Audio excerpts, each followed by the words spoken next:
Hey guys, it's Frucci again. Doing this video for a couple of reasons. One, for most of the people that follow me on Instagram know me for having a pretty good Sebenza collection.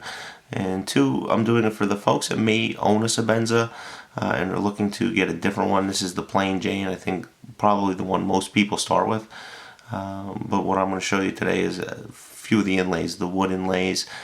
When you're buying these knives, and some of the purveyors online that are selling these knives are using stock pictures, so they don't necessarily show the grain pattern that you may get.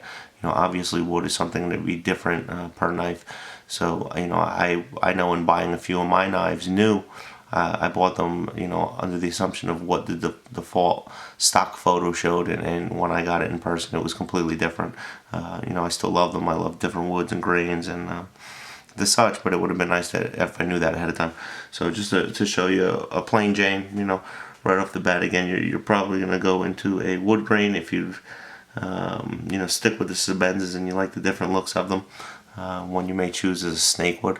Snakewood's a really sharp wood. The way CRK does it, they're using the same piece and splitting it down the middle so that you have this nice continuation of the natural grain of Snakewood, which is dark and light highlights. It's just a really pretty knife. The second one I'll show you is Bloodwood. Bloodwood is a very deep wood in color. It's a deep reddish orange, but if you look at the way CRK is protecting the wood here, it's a really deep finish. It's beautifully done. This is just a really handsome knife. You have Desert Ironwood.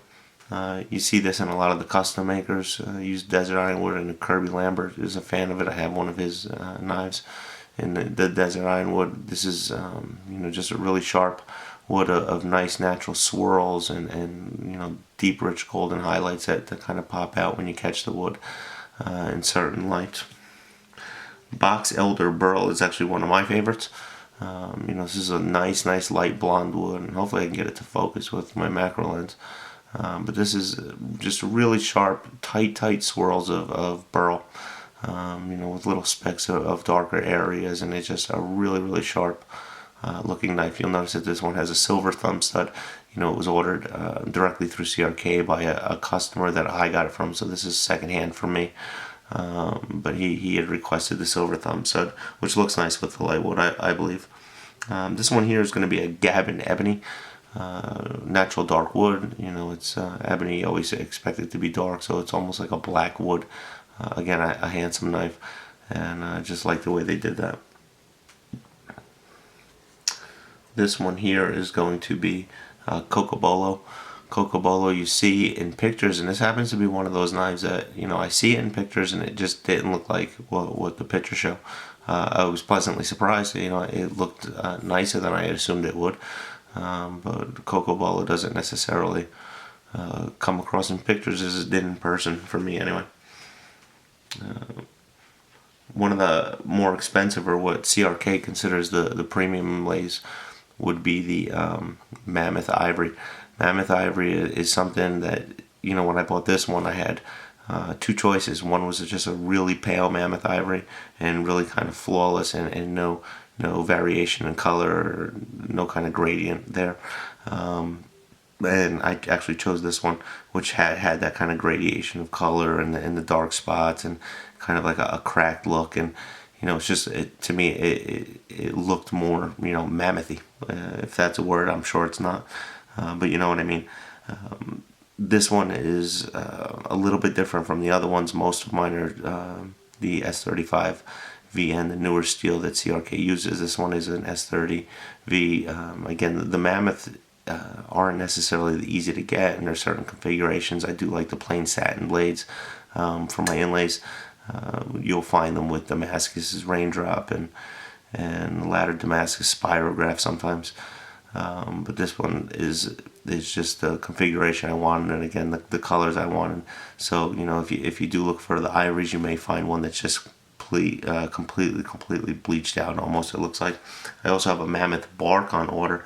Those have more blues and greens, which is nice, but I won't see that one for about 10 months. This one's Madagascar Rosewood. Very pretty wood. It's almost like an ebony, but it has that reddish highlight to it. So I'll give you a look at that. The next one I have is Bakote. Bakote is another one that, I saw pictures of it and the grain pattern looked tighter and more uniform, and then I get this and it's kind of all over the place, almost like a mammoth bark, the way it's blotchy and splattered. It grew on me, it was one that I was almost disappointed with at first. I was going to exchange it and get another one. But then I looked at it and I thought it was pretty unique, and I decided to hold on to it. I will tell you that my inlay Sebenzas are one of the 10% of knives that I own that I don't use, just because I don't want to scratch up the wood, and I kind of like the artistic quality of them. Anything I have, I would generally beat up, and I'll take these out when I go out to dinner or something like that, or in a nicer place, a nicer setting, but I don't EDC these or carry them every day. This one here is Honduran Rosewood, so another rosewood, but this is the Honduran. This is beautiful. This is probably my favorite of all the inlays, if you can kind of catch the gold highlights in there. Just a really, really sharp knife. I love this little blonde patch. I know it's silly, but that little patch there gives it some character for me, so I really like that. And the last one I have to show you is Lignum Vitae. This is one that, when I saw it in pictures, I never saw the detail of it, and again, I'm trying to focus and hope it's getting in there. But this almost has a feathery quality to it.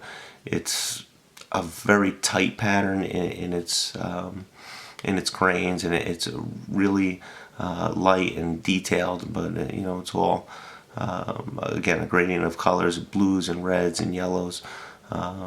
But just it's a very, very sharp knife, and one that pictures, when I saw it and buying it, didn't do it justice at all. And then I got it here in my hands, and looking at it in different lights, especially natural sunlight, and it was just wow. So a really sharp knife. Hopefully that clarifies some things up for you guys. If you're looking for these knives, if you're looking for inlays and kind of want to see what woods look like, there were a lot of helpful videos that I found on YouTube. Unfortunately, I couldn't find all the woods in one place, or most of the woods in one place. So hopefully that'll give you an idea of what's going on out there. And enjoy, guys. Thanks a lot. Talk to you soon. Bye-bye.